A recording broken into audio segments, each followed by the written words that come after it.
2주 전에 저희는 창조주 하나님에 대하여 창세기 1장 1절의 말씀으로 창조가 어떠한 하나님의 뜻이 있는지 말씀을 나눴습니다.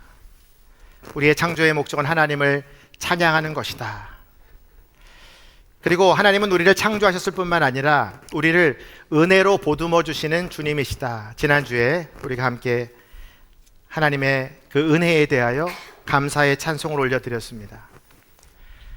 그러나 우리가 하나님의 은혜에 보듬어 주시는 그 사랑을 경험하며 이 세상 속에서 살다 보면 창조주 하나님을 좀 바라보기를 원하고 그 은혜의 하나님을 의지하기를 원하지만 이 세상의 벽, 현실의 벽이 너무나 크기 때문에 늘 우리는 우리의 일상에서, 삶의 현장에서 하나님을 잊어버리곤 합니다. BC 6세기경에 이스라엘 백성들이 바벨론 포로기에 있을 때에도 동일하게 그들은 하나님을 잃어버리고 있었습니다. 오히려 하나님을 의심하거나 하나님을 불신하는 사람들이 생겼습니다. 70년 동안 지속된 노예의 삶 때문에 그들은 지쳐 있었고 그들의 하나님이 어디에 계신지도 생각하지 못하는 연약한 상태에 있었습니다. 그때 그들의 질문은 이것입니다. 왜 하나님은 즉각적으로 우리를 구원해 주시지 않는가? 정말 하나님은 우리를 사랑하고 계시는 것인가? 이 바벨론 땅에도 하나님은 역사하고 계시는가? 그들의 답답하고 힘든 마음 속에 오늘 이사야가 하나님의 말씀을 전하게 됩니다. 27절 말씀을 같이 한번 읽겠습니다. 야곱아, 내가 왜 이렇게 말하느냐? 이스라엘아, 내가 왜 이렇게 이야기하느냐? 왜 내 길은 여호와께 숨겨져 있고 내 공의는 하나님이 무시하신다. 야곱과 이스라엘은 하나님의 언약을 맺은 이름이죠. 그러나 그들의 이름은, 그들의 정체성은 사라지고 그들 앞에 하나님의 공의가 보이지 않고 하나님이 일하시지 않는 것처럼 불신하게 되었습니다.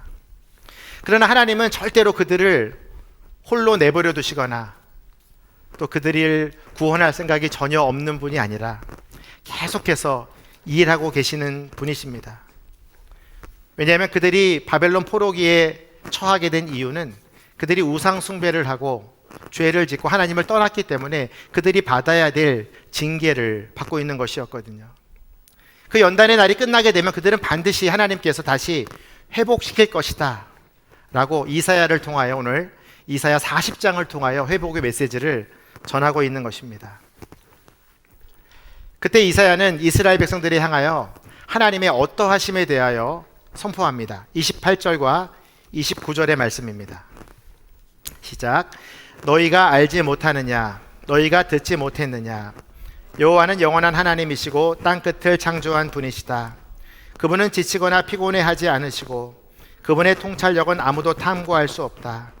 그분은 지친 사람들에게 힘을 주시고 약한 사람들에게 힘을 북돋워 주신다. 이사야는 의심하는 백성들에게 하나님이 어떠한 분이신가? 절대적으로 능력이 많으시고 은혜가 풍성하시며 영원하시고 전능하시며 그 백성들을 신실하게 통찰하고 계신 분임을 선포하고 있습니다. 다시 말해서 너희 창조주 하나님은 너희가 부르짖기만 하면 너희에게 힘과 용기를 주실 수 있는 분이시다. 그러니까 너희는 하나님 한 분만 의지하고 바라보라. 그렇게 오늘 이사야 말씀을 통하여 권면하고 있습니다. 하나님을 끝까지 의지하고 바라보는 태도, 저는 그것이 믿음이라고 생각합니다. 어떠한 어려움 속에서도 하나님이 행하실 거야, 나를 구원해 주실 거야 라고 하나님을 소망하는 태도. 그러나 이사야는 바벨론의 창살 속에서 하나님을 바라보지 못하는 이스라엘 백성들을 향하여 너희들의 믿음을 세워라, 하나님을 바라보라 라고 오늘 말씀을 통하여 권면합니다. 저는 어려서부터 이 믿음이라는 이야기를 많이 듣고 자랐습니다. 왜냐하면 제 이름이 신익입니다. 믿을 신자에 날개 익자. 다시 말하면 믿음의 날개라는 뜻입니다. 제가 지난번에 여러분에게 나를 따르라 켈리 글씨를 드렸잖아요. 거기에 찍혀 있는 낙관이 믿음 날개입니다. 그러니까 제 이름 가운데 이런 좋은 의미가 있는데 저는 사실 제 이름이 이렇게 좋은 이름인지 모르고 제 멋대로 살던 때가 있었습니다. 제가 5, 6학년 때 우리나라에 프로야구가 시작됐습니다. 동네마다 야구팀이 생겼고 저희 동네에도 야구팀이 생기고 저는 투수로 형들과 함께 야구를 열심히 즐겼습니다. 근데 저희 팀이 동네 야구를 하다가 이제 동네 리그전에 참가하게 됩니다. 그리고 저희 팀이 결승전에 이제 진출하게 됩니다. 저는 우리 팀에서 가장 어려운 시기에 나와서 마무리하는 구원 투수였습니다. 근데 그 결승전 리그가 주일날 오전에 있는 거예요. 저는 그 당시 주일 예배를 열심히 드리던 학생이었습니다. 왜냐하면 저희 어머니가 주일학교 부장 선생님이셨습니다. 제가 교회에서 예배를 어떻게 드리는지, 예배 시간에 늦지 않고 오는지 항상 뒤에서 저를 바라보시는 어머니가 계셨기 때문에 어머니가 무서워서 교회를 열심히 다녔습니다. 그런데 동네 형들이 네가 빠지면 안 된다. 우리 팀은 너밖에 없다. 꼭 이 리그 결승전에 네가 와야 된다. 형들이 꾀임에 빠져서 제가 동네 야구 결승 리그를 선택하게 됩니다. 그리고 7회 마지막에 위기의 순간에 정말 결정적인 투구를 제가 하고 팀을 구하고 승리를 하게 됩니다. 얼마나 기쁘겠습니까? 동네 형들이 막 기쁨의 환호를 즐기는 순간 저는 교회에서 저를 기다리고 계시는 어머니가 생각이 났습니다. 아, 오후 예배라도 드려야 되겠다. 그래서 열심히 교회로 달려갑니다. 아니나 다를까 교회 대문 입구에서 누군가를 막 기다리시는 어머님의 모습이 보였습니다. 저희 어머니가 등치가 거의 몽골 여인처럼 큽니다. 딱 보면 압니다. 우리 어머니가 맞구나. 그리고 저를 교회 뒷골목으로 끌고 가셨습니다. 어머님의 손이 이렇게 하늘로 치켜 올라가서 나는 이제 죽었구나. 내려오는 순간 눈을 감고 있었는데 어머니가 기도를 시작하셨습니다. 제 어깨에다 손을 딱 대고 하나님, 우리 아들 신익이를 제가 믿을 신의 날개 읽자 믿음의 날개라고 이름을 지었는데 오늘 주일 예배를 빠졌습니다. 이 아들을 용서해 주시고 앞으로는 이 믿음이 항상 비상할 수 있도록 주님을 예배하는 일에 우선을 둘 수 있도록 이름대로 살도록 인도해 주십시오 하면서 눈물을 뚝뚝 떨어뜨리시는 거예요. 제 손등에 이제 어머니 눈물이 뚝뚝 떨어지는데 지금 한 42년 지났죠. 그 눈물의 무게를 아직도 저는 기억합니다. 아, 내가 주일날 교회에 빠지면 엄마가 우시는구나.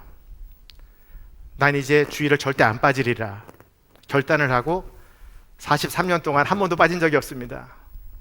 고등학교 3학년 때 체력장을 주일날 했는데 저는 체력장 안 갔습니다. 어머님의 눈물과 기도를 보면서 저는 어렸을 때부터 제 믿음이 자라는 것을 경험했습니다. 어머니는 밤마다 우리 네 자녀를 끌어안고 기도하셨습니다.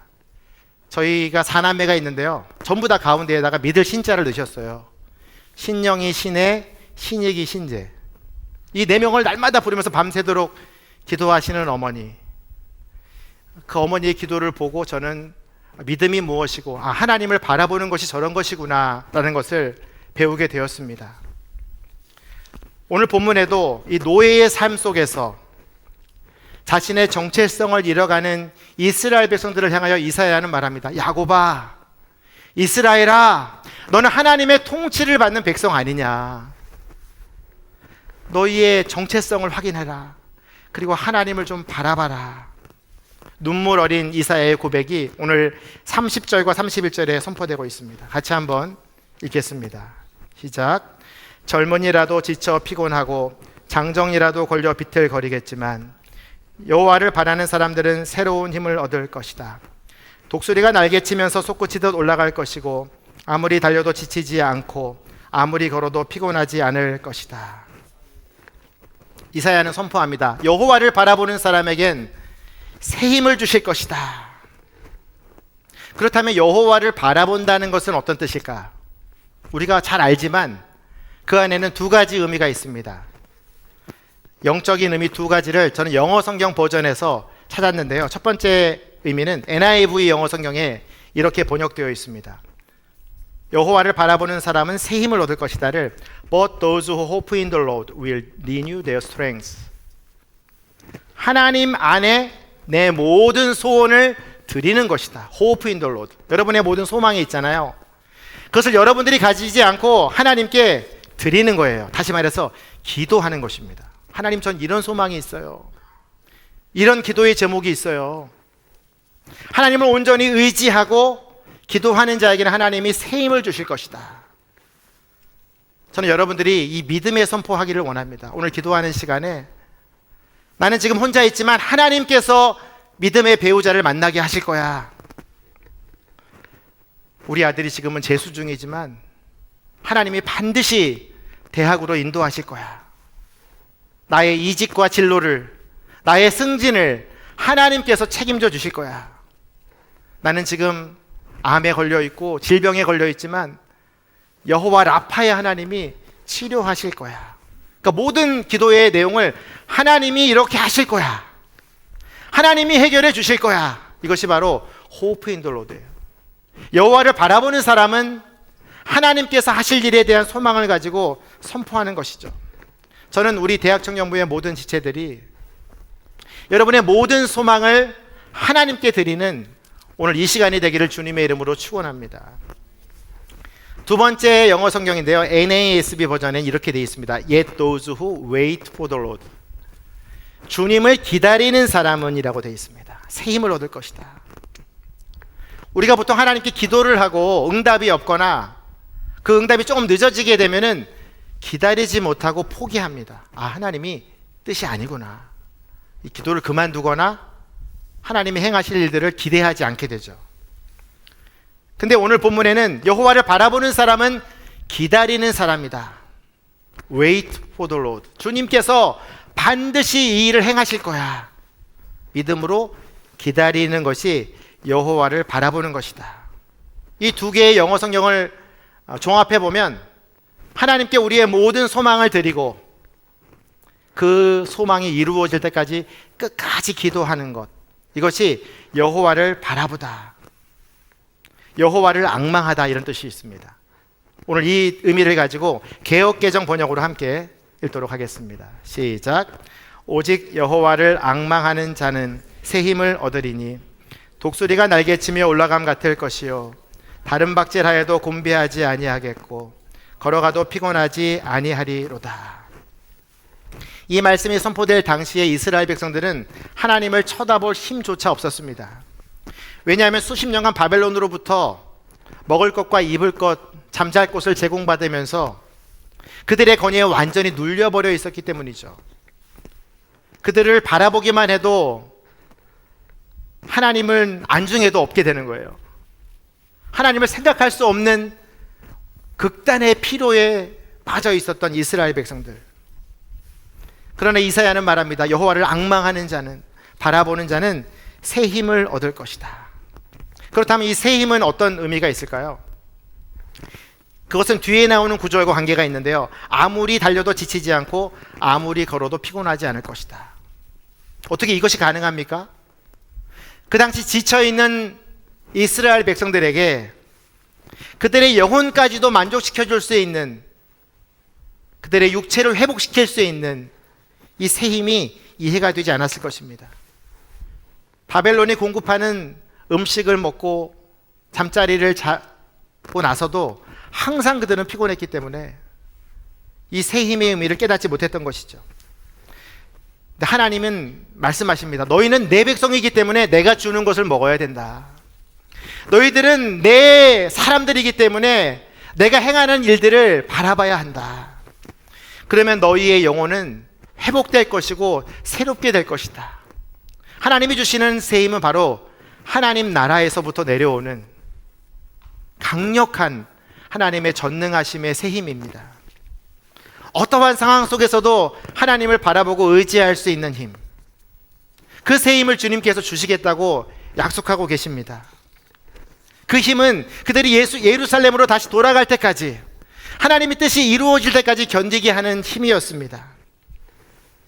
그리고 끝까지 하나님을 소망하며 하나님의 행하실 일들을 기대할 수 있는 힘. 저는 오늘 이 설교를 듣는 모든 청년들에게 하늘로부터 내려오는 새로운 힘이 공급되기를 주님의 이름으로 축원합니다. 그럼 어떠한 상황 속에서도 지치지 않고 주님께 기도하게 되고 그 기도한 내용을 끝까지 기다리면서 하나님의 뜻을 구하게 되는 것이죠. 그런데 하나님께서 오늘 이 새로운 힘을 독수리의 날개에 치듯 올라가며 라고 비유하고 계십니다. 이 새 힘과 독수리의 날개는 어떤 관계가 있을까요? 독수리는 맹금류의 왕자라고 불립니다. 제가 사진을 준비했는데 시력이 6.0입니다. 인간이 아무리 눈이 좋아도 2.0을 못 넘잖아요. 그러니까 독수리의 시력은 상공 한 5km에서 밑에 있는 토끼를 바라볼 수 있습니다. 그 시야각은 340도예요. 우리는 한 180도밖에 못 보잖아요. 독수리는 340도를 보고 멀리 있는 것까지 봅니다. 욥기서 39장 29절에 보면 그 눈은 멀리서도 먹이를 볼 수 있다. 인간이 보지 못하는 것을 독수리는 본다는 뜻입니다. 또 독수리는요, 그 날갯짓을 치면서 솟구치도 올라가는 그 속도가 어느 정도 되냐면 한 독수리가 날개를 이렇게 펼치면은 한 2m에서 3m가 된대요. 그 날개를 펼쳐서 땅에 있는 그 토끼를 향해서 먹이를 향해서 내려가는 속도가 320km예요. 시속. 여러분 KTX가 300km잖아요. 얼마나 빠른 겁니까? 상상을 못하는 속도로 하강할 수 있는 독수리. 그리고 독수리는요, 이 발의 악력이 엄청나다고 합니다. 이 압력의 단위로는 1000풋사이래요. 여러분이 손을 꽉 짚고 이게 견디는 힘이 10풋사이예요. 여러분 타는 자동차가요 30풋사이입니다. 근데 얘는 발톱의 힘이 늑대를 한번 딱 잡으면은 절대로 늑대가 도망가지 못하는 강력한 악력을 가지고 있어요. 그리고 한번 날아오르면 5000km를 한 번에 올라가지고 활공해가지고 6400km까지 쉬지 않고 간다고 그럽니다. 여기서 러시아 모스크바까지 쉬지 않고 가는 거예요. 어떤 검독수리라는 독수리는 뉴욕까지 간대요. 여기서 11,000km. 그리고 인간의 수명과 비슷하게 이 독수리는 40년 이상 산다고 합니다. 왜 하나님이 이 새 힘과 독수리를 우리에게 설명하시려고 이 교보제로 사용하셨을까? 우리가 상상할 수 없는 힘을 이 독수리가 가지고 있는 것이고, 우리가 보지 못하는 것을 독수리는 보고 날지 못하는 곳에 날아갈 수 있고 쉬지 않고 끝까지 날아갈 수 있는 새. 독수리만큼 하나님이 주시는 새 힘을 설명할 수 있는 지구상의 동물은 없다고 생각합니다. 그런데 이 독수리가 말이죠, 제가 어렸을 때 이제 창경원이라는 곳에 갔었는데 거기에 이제 독수리가 새들과 함께, 닭들과 함께 모이를 쪼아먹고 있는 거예요. 제가 사진을 준비했는데요. 저기 검은색 새가 독수리입니다. 여러분, 그 위대한 맹금류의 왕자가 지금 오골개나 뭐 닭 이런 조그만 새들이랑 겸상을 지금 하고 있어요. 철장 위를 바라보지 못하고 있습니다. 왜 그럴까? 뭐 처음에는 이 철장을 몇 번 이렇게 부딪히면서 날아오르려고 했겠죠. 몇 번 하다 보니까 자신의 힘으로는 도저히 탈출할 수 없는 철장임을 깨닫게 된 거예요. 그리고 나서 모든 삶을 포기하고 독수리들과 같이 땅만 보고 모이만 먹고 지내는 거예요. 그에게는 시력 6.0도 필요 없고 하강속도 320km도 필요 없고 그냥 거기서 그냥 조금만 걸어 다니면 먹을 것을 먹을 수 있고 거의 닭과 같은 수준으로 지내고 있는 것이죠. 저는 이 세상에 갇힌 독수리를 보면서 우리의 인생도 그런 삶을 살고 있지는 않은가. 취업이 어려워지거나 결혼이 어려워지거나 또 승진이 어려워질 때, 내 자녀가 대학을 가지 못할 때, 뭔가 어떤 큰 인생의 문제가 나를 짓누르고 있을 때 하나님은 우리에게 독수리라고 말씀해 주시는데 그 인생의 철창에 갇혀가지고 내가 무슨 독수리야, 나는 그냥 주는 모이만 먹고 이 공간 안에서만 사는 닭과 같은 존재야 라고 생각하는 우리의 모습을 제가 바라보게 됩니다. 이스라엘 백성들도 똑같았어요.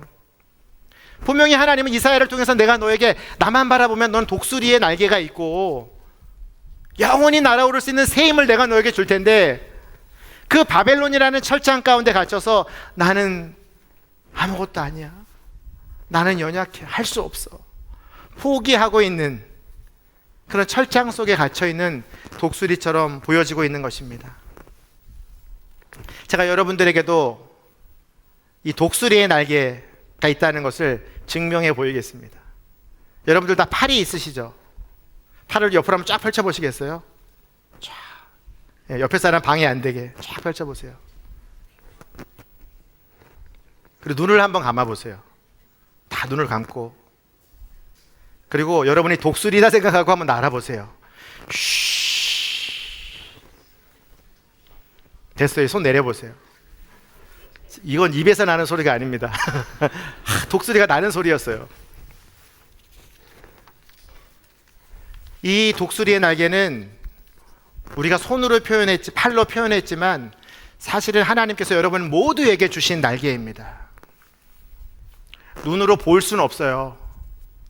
왜냐하면 이것은 믿음의 날개와 같은 거예요. 내가 믿음으로 바라보는 거예요. 하나님이 나에게 독수리라고 말씀해 주고 계세요. 너희에게는 독수리의 날개가 있다. 너희들이 나를 바라보면 내가 그 날개에 힘을 더할 것이다. 그러면 너희는 어디든지 날아다닐 수 있고 비상할 수 있고 그 믿음의 날개로 내가 있는 하나님의 나라에까지 도달하게 될 것이다. 비상하는 독수리, 날개를 솟구쳐 오르는 무한고도를 나르는 독수리를 주님께서 우리에게 보여주고 계신 거예요. 펼치기만 하면 돼요. 믿음의 눈을 들고 나는 독수리의 날개를 가졌다, 날아오르자. 그렇다면 그 믿음의 날개 크기는 얼마나 될까요? 독수리의 날개가 2m에서 3m라고 말씀드렸잖아요. 우리에게 주신 이 날개는 우리가 손을 펼친 것보다 큽니다. 출애굽기 19장 4절에서 5절 같이 읽겠습니다. 시작. 내가 이집트 사람들에게 행한 일을 너희가 직접 보았고 독수리 날개에 얹어 나르듯 내가 너희를 내게로 데려온 것을 보았다. 그러니 이제 너희가 내게 온전히 순종하고 내 언약을 지키면 너희는 모든 민족들 가운데 특별한 내 보물이 될 것이다. 하나님께서 이스라엘 백성들을 출애굽시키실 때 뭘 사용하셨냐면 독수리의 날개에 얹어서 날랐다. 근데 너희들은 내 특별한 보물이 될 것이다. 여러분, 이렇게 사파이어나 다이아몬드 같은 그 보석들을 어떻게 나르는지 아세요? 항온 항습차에, 진동을 느끼지 못하는 차에 아주 곱게 넣어가지고 이동한다고 합니다. 하나님이 이스라엘 백성들을 출애굽할 때 당신의 독수리 날개로 그 200만 명이 넘는 이스라엘 백성들을 실어 나르셨다고 말씀합니다. 그리고 그들을 보물처럼 대하셨다. 이 독수리의 날개는 우리가 가진 믿음의 날개이기도 하지만 하나님의 전능하신 팔을 의미합니다. 하나님의 전능의 팔이 우리를 날마다 안고 다니시는 거예요. 그러니까 어떻게 지치겠습니까? 어떻게 피곤하겠습니까? 하나님의 팔이 날마다 우리를 안아주고 계시는데, 여러분이 독수리의 날개를 펼치는 순간 하나님은 전능하신 그 능력의 팔로 우리를 붙드시는 거예요. 그래서 여러분이 믿음으로 기도하면 여러분의 가문을 구원할 수 있고, 여러분이 믿음으로 하나님을 바라보면 여러분의 동료들, 여러분 주변에 있는 많은 사람들을 하나님께로 돌아오게 하는 이 독수리 날개의 역할을 하게 되는 것입니다.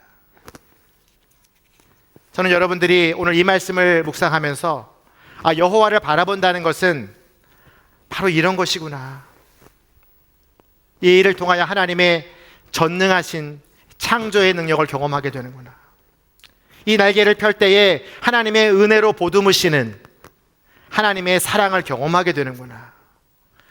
여러분들은 하나님만 바라보시면 돼요. 그리고 기도하시고 끝까지 인내하시면 돼요. 그럼 하나님은 반드시 당신의 때에 그것을 성취하시는 하나님. 여호와를 바라보는 사람에게 두 가지 보너스가 있습니다. 첫 번째 보너스는 우리가 늘 필요한 양식을 누리게 된다는 것입니다. 옛 어르신들이 교회 열심히 다니면, 야, 교회 다니면 밥이 나오냐 떡이 나오냐, 그런 말씀을 많이 하셨습니다. 근데 정말 하나님을 바라보면요, 떡이 나옵니다. 시편 145편 15절입니다. 읽겠습니다. 모든 눈들이 주를 바라보니 주께서는 때에 맞춰 그들에게 먹을 것을 주십니다. 주님을 바라봤더니 먹을 것을 주셨대요. 이스라엘 백성들이 광야에서 하나님을 바라봤더니 만나와 메추라기가 내려왔어요. 엘리야가 광야에서 하나님을 바라봤더니 까마귀가 먹을 것을 날라다 주었습니다. 수가성 여인이 예수 그리스도를 바라봤더니 생수 대신 주님을 만났습니다. 여러분, 바라본다는 것은 믿음의 태도예요. 하나님은 나에게 무엇이든 먹여주시고 채워주실 수 있는 분이다. 바라보면 하나님이 양식을 내려주십니다. 두 번째 보너스는요, 우리가 하나님을 바라보면 하나님이 일을 하십니다. 예레미야 14장 22절 읽겠습니다. 그러므로 우리가 주를 바랍니다. 주께서 이 모든 것을 하시기 때문입니다. 우리가 주님을 바라보면 하나님이 모든 일을 하세요. 모세가 하나님을 딱 바라보는 순간 하나님이 홍해를 다 가르시잖아요. 여호수아가 하나님께 소망을 두고 기도하는 순간 해가 멈췄잖아요. 겟세마네 동산에서 예수님이 예수 그리스도의 그 십자가를 지는 일에 대하여 기도하시며 하나님을 소망하십니다.